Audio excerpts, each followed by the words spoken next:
Regardez la vie des diocèses avec la Mutuelle Saint-Martin.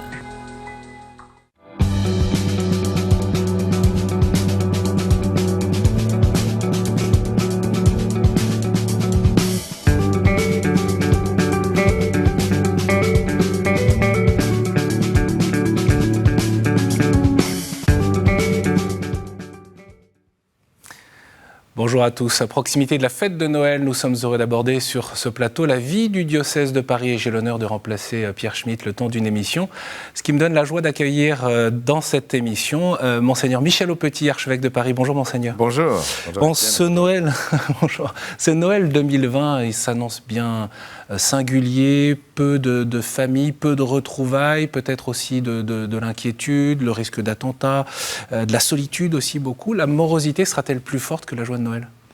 La morosité sera certainement présente, mais elle ne sera pas plus forte que la joie de Noël. Tout dépend de ce qui faisait la joie à Noël. Parce que ce qui fait la joie, ça peut être manger du foie gras avec sa famille, c'est sûr. Et moi, je ne suis pas contre. Hein. Mais la question, c'est quoi Noël ? Ça va peut-être nous permettre de reconsidérer Noël pour ce que c'est, c'est-à-dire l'anniversaire. Un anniversaire, et ce qui est triste quelquefois, c'est que cet anniversaire se passe sans la personne dont on fête l'anniversaire. C'est-à-dire qu'on fête l'anniversaire de Jésus, et Jésus n'est pas là dans certaines familles. Et donc, ça va peut-être nous permettre de nous reconcentrer sur celui dont on fête l'anniversaire, c'est-à-dire Jésus. Et si on fait ça, eh bien, on va retrouver la joie.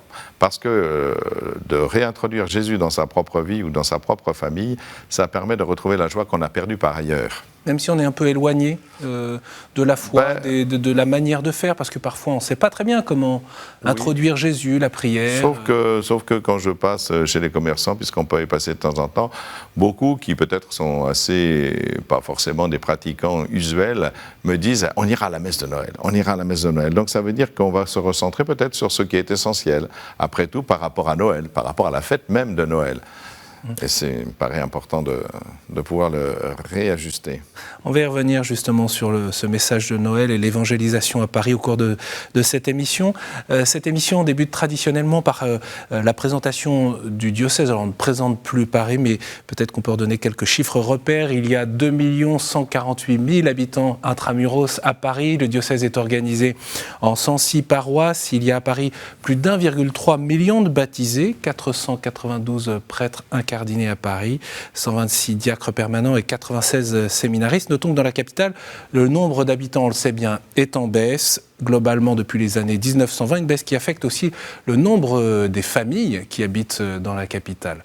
Dans cette émission, nous reviendrons sur le rôle social de l'Église catholique avec ses actions de charité. Peut-être que vous n'avez pas en tête ces chiffres, 16,1% des habitants à Paris vivent en dessous du seuil de pauvreté, 3600 personnes sont sans abri dans la capitale. Depuis le printemps, avec l'épreuve du coronavirus, les confinements et le chômage partiel, les chrétiens se sont retroussés les manches. 185 000 paniers repas ont été distribués au printemps dernier. Cet hiver, à nouveau, 36 paroisses s'impliquent pour accueillir des sans-abri. Nous allons le découvrir dans un instant avec l'opération Hiver solidaire. Un mot maintenant sur vous, Monseigneur Michel Aupetit. Vous êtes archevêque de Paris depuis 2017, installé le 6 janvier 2018 à Notre-Dame de Paris. Il y a 3 ans, la cathédrale n'était pas encore incendiée, on y avait librement accès. Votre devise épiscopale, « Je suis venu pour qu'ils aient la vie et qu'ils l'aient en abondance ». Outre vos responsabilités d'archevêque métropolitain, je le signale parce que c'est peut-être qu'on ne l'a pas en tête, vous avez un rôle particulier au sein de la Conférence des évêques de France en tant que membre permanent membre de ce conseil permanent. Et puis, vous êtes ordinaire des catholiques de rite oriental. À Rome, vous êtes membre de la Congrégation pour les évêques. Pour les églises orientales, vous êtes également membre de la congrégation pour le clergé. Est-ce que vous avez encore le temps de prier avec toutes ces responsabilités sur les épaules ? Eh bien, heureusement que j'ai le temps de prier, parce que si je n'avais pas le temps de prier, je préfère m'en aller. Parce que ça ne sert à rien. Si tout ce qu'on me demande de faire ne s'appuie pas sur la prière, ça n'a aucun effet. C'est-à-dire que ce qui permet d'accomplir une telle tâche et finalement de porter une telle croix, c'est parce qu'on reçoit l'Esprit Saint. Et donc la première chose que je fais dans la journée, eh bien, c'est de prier l'Esprit Saint.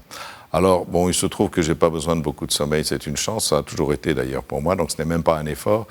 Et ça me permet de prier la nuit et de prier donc plus tranquillement. Parce que dans la journée, après, quand le rythme est parti, c'est très difficile de trouver du temps, de pouvoir s'installer. Étant donné que pas une journée ne ressemble à une autre, c'est très difficile de se dire, bon, à telle heure je vais faire ceci, à telle heure je vais faire cela, à telle heure je vais prier.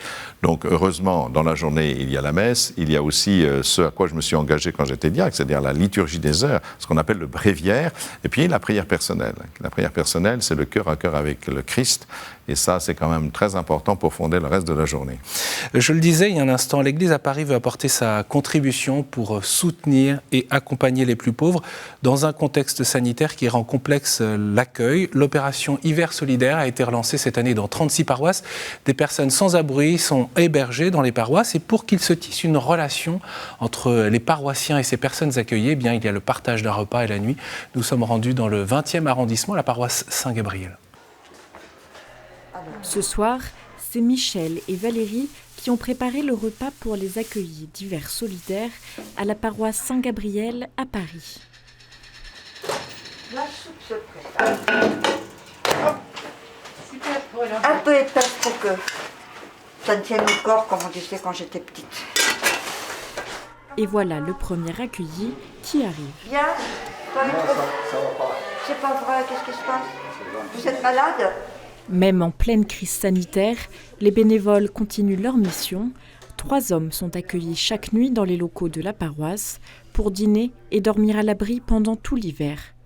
Au-delà de l'aide matérielle, l'idée est de tisser des liens au fil de l'hiver avec ces personnes en grande précarité et de pouvoir les accompagner sur le plus long terme. Ce jeune homme de 22 ans, que nous appellerons Karim pour préserver son anonymat, a trouvé refuge à Saint-Gabriel depuis 2 semaines. J'ai fait 2 mois dehors. Depuis que je suis là, je dormais dehors avant, je dormais dans les bus, tout ça. Et c'est grâce à Hiver solidaire que j'ai réussi à trouver où dormir. Et me permettre de me nourrir, me loger instantanément, on va dire, pour l'instant. Et voilà, améliorer mon quotidien, on va dire. Il s'agit de préserver l'atmosphère fraternelle d'Hiver solidaire tout en protégeant les accueillis comme les bénévoles. Alors, chaque année, chaque paroisse doit à peu près trouver entre 70 et 90 bénévoles. Et comme cette année, du fait de la pandémie, mais pour l'accueil proprement dit, le partage du repas et la nuit, on est obligé de prendre des gens non à risque. Donc ça invite les paroisses à rechercher des bénévoles plus jeunes. Michel, qui a plus de 65 ans, est l'une des bénévoles concernées par ces nouvelles consignes sanitaires. J'arrive, je leur parle, je leur dis au revoir et je m'en vais. Le partage, c'est vraiment au moment du repas, quoi. Parce qu'on peut blaguer sur les repas, on peut blaguer sur les plats, etc. Oui, là, je suis un peu frustrée, mais sinon, non, c'est comme ça, hein, de toute façon. Au revoir tout le monde. Avant le dîner, elle laisse donc la place aux 2 bénévoles de la nuit plus jeunes. Mais le recrutement de personnes de moins de 65 ans est un vrai défi. Par exemple, j'ai fait du démarchage auprès de mes collègues de travail, des choses comme ça. Certaines et certains se sont déjà inscrits, mais c'est des choses que je n'avais pas l'habitude de faire les années précédentes. 21h, c'est bientôt l'heure du coucher pour les bénévoles comme pour les accueillis. Ouais, les accueillis dorment ici et nous, les bénévoles, on dort. Alors on laisse la porte ouverte et on dort ici, chacun d'un côté.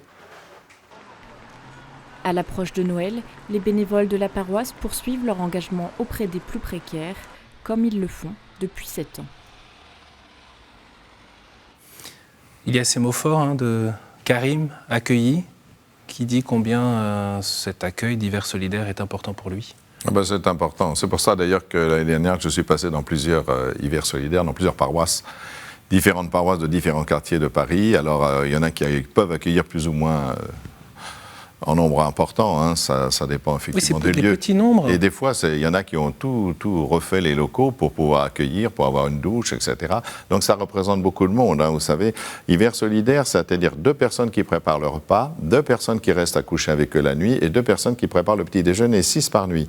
Pourquoi ce compagnonnage d'ailleurs? Il y a besoin. C'est important parce que ce qui est important, c'est pas seulement de nourrir les gens ou de les protéger du froid. On les connaît par leur nom. Ils connaissent les noms de gens qui les accueillent. Il y a une amitié qui se fait. Et je crois que c'est important parce que moi, au départ, quand j'étais jeune prêtre, je pensais qu'on pouvait sauver les gens en leur trouvant un logement.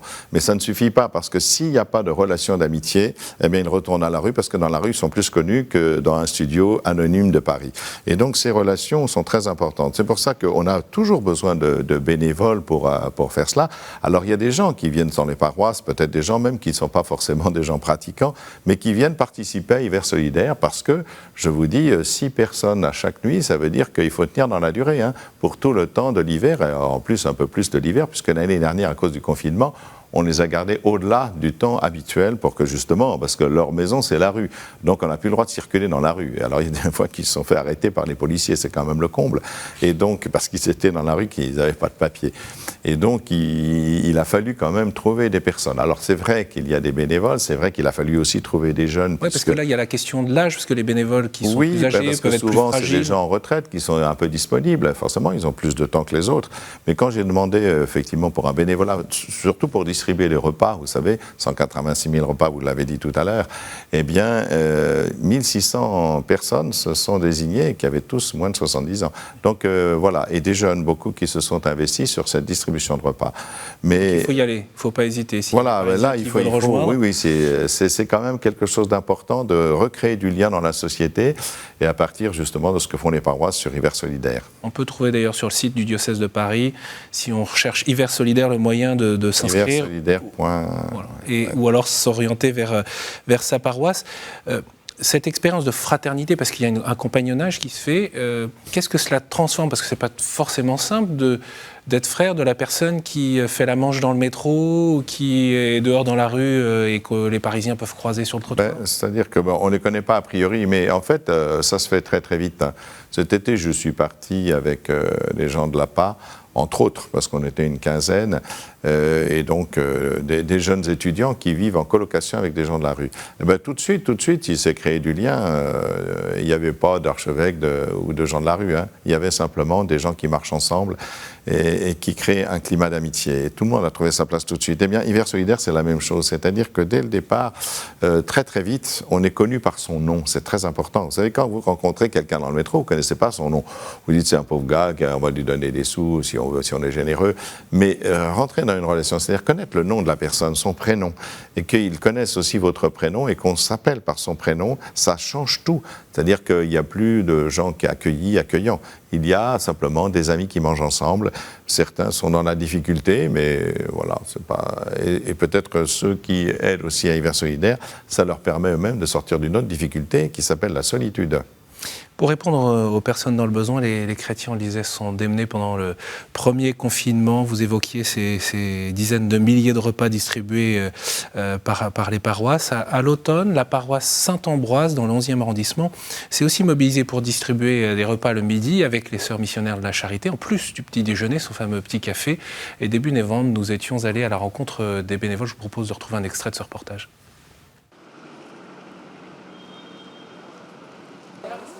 Après l'annonce du confinement, la paroisse a décidé de porter assistance aux sœurs missionnaires de la Charité des voisines du quartier en accueillant leur distribution de repas chauds qu'elles n'étaient plus en mesure d'assurer. Il y a quelques jours, le curé de la paroisse a donc fait un appel à bénévoles. Le résultat fut sans appel.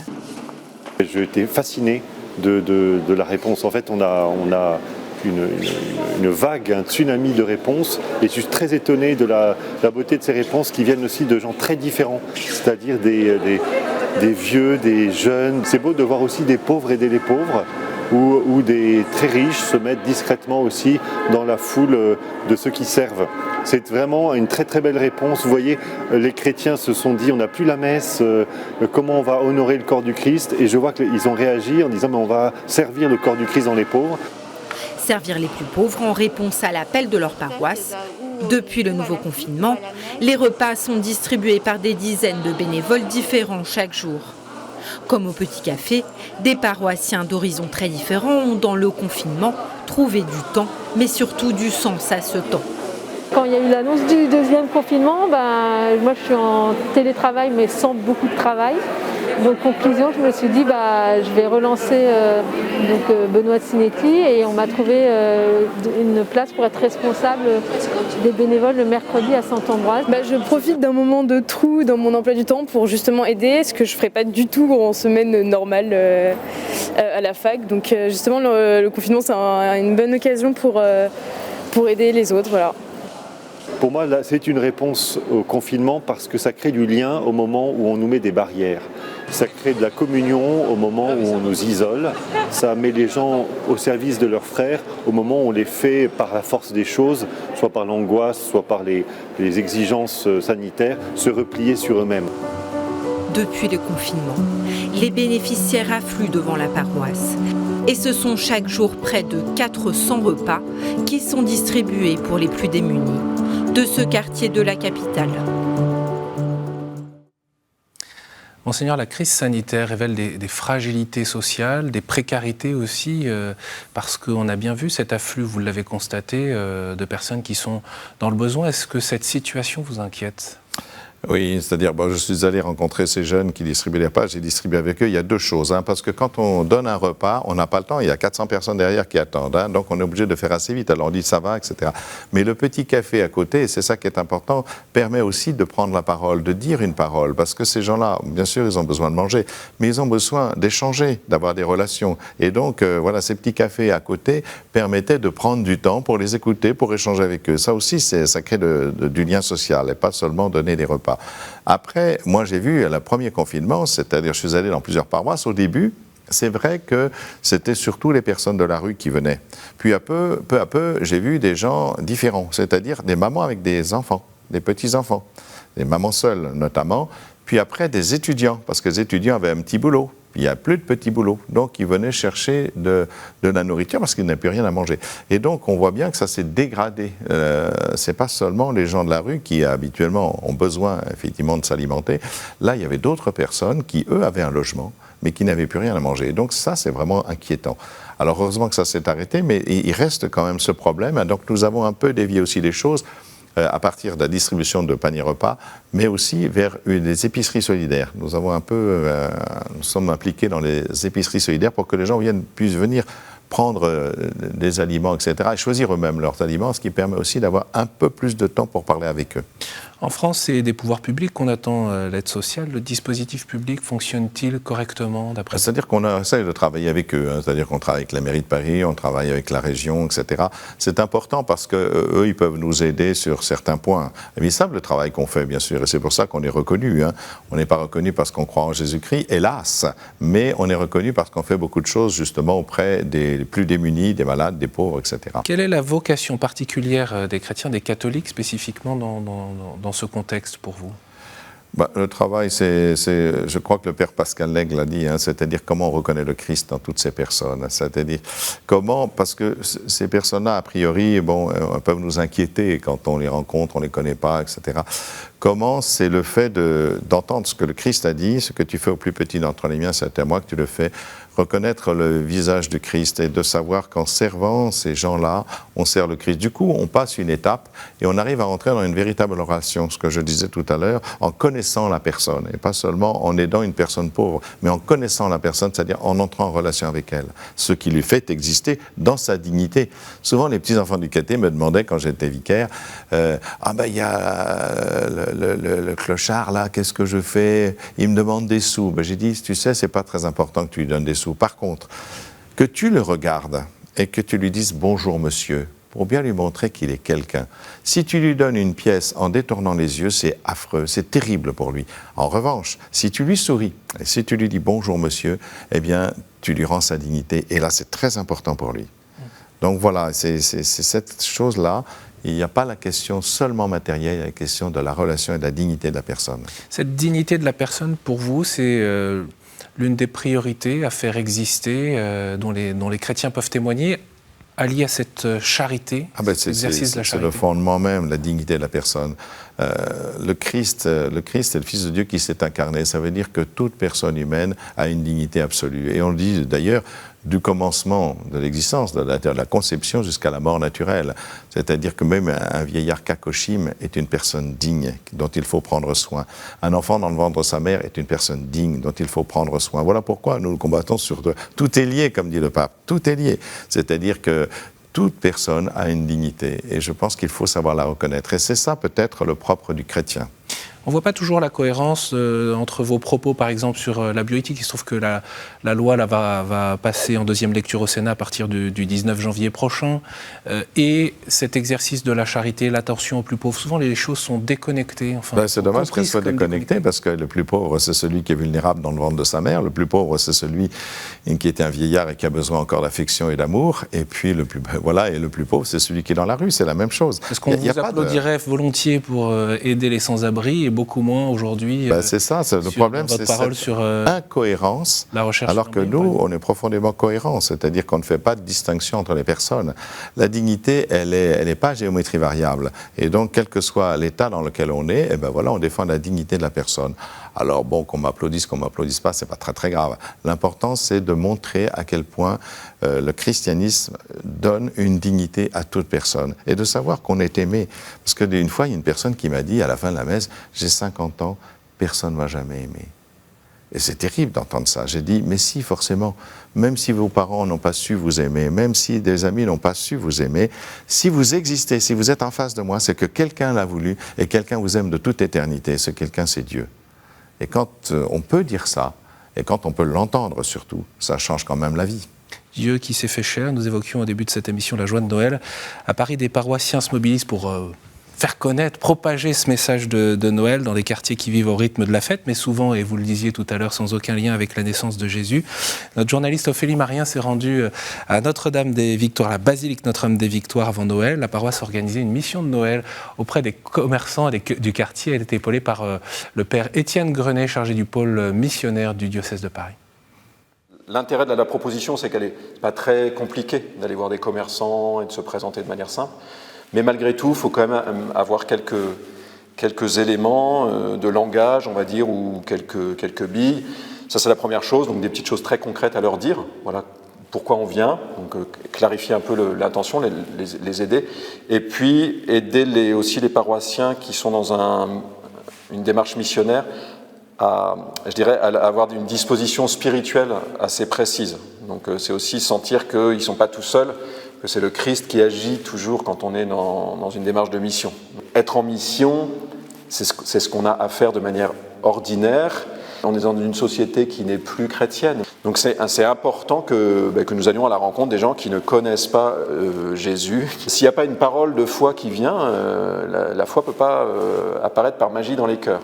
Et je vous invite chacun intérieurement à demander maintenant, là, dans les 5 secondes qui viennent, demander une chose spécial à l'Esprit Saint pour ce temps de mission. Viens, Esprit de sainteté, viens, Esprit de lumière, viens, Esprit de feu, viens nous embrasser.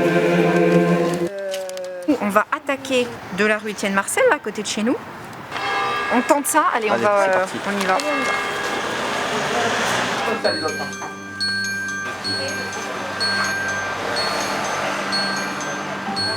La basilique Notre-Dame-des-Victoires prie pour les commerçants du coin.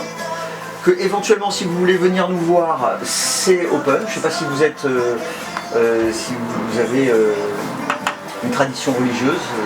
Je suis baptisé. Après, honnêtement, je ne vais pas souvent à l'église. Chaque discussion a duré plus longtemps que ce que je pensais aussi. Ce qui fait qu'on n'a pas vu beaucoup de commerçants, mais ceux que l'on a vus, on a eu un échange cordial et on a pu présenter ce que l'on souhaitait présenter. C'est vrai que quand on est parti en mission, on avait un peu cette idée de comment je vais pouvoir parler de Dieu. Et en fait, c'est pas forcément... je pense qu'on se trompe si on a cet objectif. Il faut d'abord créer la relation. Peut-être c'est ça que j'aurais envie de partager en revenant. Voilà, partage de paroissiens de retour de mission. L'évangélisation, c'est un chantier de longue haleine, Monseigneur. Ah oui. Dynamisé tour à tour par vos prédécesseurs. Où est-ce qu'on en est à la fois peut-être de la déchristianisation et puis de ce que vous attendez, vous, aujourd'hui? Ce que je constate, c'est que les gens attendent quelque chose de l'Église. Et l'Église est là pour faire du bien. Alors, il peut y avoir plusieurs choses. Quand on a lancé, et Étienne Grenet en faisait partie, toutes ces questions autour des prières de délivrance et de guérison, il y avait un monde fou parce que les gens attendent quelque chose. Et donc, à partir de cela, j'ai demandé donc à Étienne Grenet de faire ce pôle missionnaire qui peut prendre plusieurs formes, en effet. Là, c'est la rencontre des commerçants, ailleurs, ça sera autre chose, mais la possibilité de rencontrer les gens. Et on est assez bien accueillis en général, hein.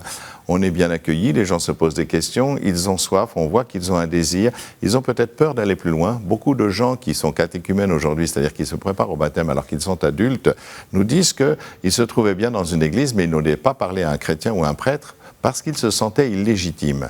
Ça, c'est grave, se sentir illégitime. Pour nous, il n'y a pas d'illégitimité. On n'est pas une tribu, on n'est pas une secte. N'importe qui peut rentrer dans une église. Et c'est important donc qu'on puisse aller à la rencontre des gens pour leur dire « non, vous êtes bienvenus chez nous ». Il faut créer des lieux de fraternité. Les lieux de fraternité, bien sûr, on peut en créer, mais il faut que les gens viennent. Parce qu'aujourd'hui, on voit que la marche sacramentaire, c'est-à-dire de venir à la messe, c'est une marche trop haute pour la plupart des gens, ils ne savent plus ce que ça veut dire. Et donc, il faut aller à leur rencontre, mettre des lieux de convivialité, d'accueil, de sympathie, de fraternité, véritablement. Il faut transformer, du coup, cette manière de vivre en paroisse? C'est-à-dire qu'il faut des étapes seuil. Il faut donc que les paroisses puissent accueillir indifféremment, pas forcément pour quelque chose de sacramentaire, mais pour créer de la fraternité avec des gens improbables. Ce qui est formidable dans une paroisse, c'est on peut avoir un grand professeur de médecine à côté d'une femme de ménage tamoule et qui se connaissent comme amis, voyez, alors que ça ne se passe pas ailleurs. Et comment on va à la rencontre des gens en leur disant, ben voilà, il y a une bonne nouvelle, et cette bonne nouvelle, justement, c'est le Christ qui nous l'a appris. Et je pense qu'il y a une attente aujourd'hui, vraiment, il y a une attente à ce niveau-là, et ce serait dommage de ne pas aller à la rencontre des gens, justement. Alors, ne pas attendre seulement qu'ils viennent chez nous, mais aussi aller à leur rencontre. C'est ça un peu la mission. Qu'est-ce qui peut toucher le cœur des Parisiens, d'après vous, et aussi en cette période de Noël ? Ce qui les a touchés, c'est l'incendie de Notre-Dame, hein, c'est incontestable, mais il n'y a pas que les Parisiens, parce que c'est quelque chose de symbolique. Symbolique de quoi ? Mais ils ne savent pas, justement. Ça les a touchés, c'est pas un monument, le Louvre aurait pu brûler, etc. Non, ça nous aurait touché quand même. Ça a touché, mais pas de la même manière. Là, il y a eu un tsunami, comme on a dit tout à l'heure. C'est quelque chose qui a touché les gens. Le nombre de courriers que j'ai reçus de gens qui ne mettent pas les pieds à l'église et qui viennent de toutes sortes de cultures et de religions différentes même. Voilà, le grand rabbin m'a écrit le soir même, et c'est notre maison qui brûle. C'est notre maison qui brûle. C'est-à-dire quelque chose qui est plus fort, qui nous unit. Et voilà, quelque chose qui nous relie à un mystère transcendant, que certains ne pourront pas appeler Dieu, et pourtant qu'ils attendent parce que quelque chose est au fond de leur cœur. Donc ça renvoie à la responsabilité des chrétiens à annoncer qui... c'est sûr que le pape François en a parlé beaucoup. Disciple missionnaire. Disciple, c'est-à-dire connaître l'intimité du Christ, entrer dans une intimité avec le Christ, par les sacrements, par la prière, et missionnaire parce qu'il faut le partager. On ne peut pas garder ça pour soi.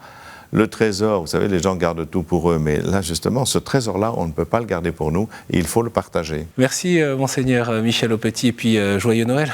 Merci à vous aussi, et à tous les téléspectateurs. Voilà, on peut retrouver, bien sûr, cet entretien sur le site internet de KTO. Je renvoie aussi au site pour l'ensemble des offices de Noël. Merci à la rédaction pour la préparation de cette émission, à Karine Dahl et Armel Héroard du diocèse de Paris également, ainsi qu'à l'équipe mobilisée en régie. Et puis, bien sûr, vous retrouvez Pierre Schmitt dès janvier prochain. Très bon Noël à vous tous dans la perspective de cette fête et des fêtes de fin d'année.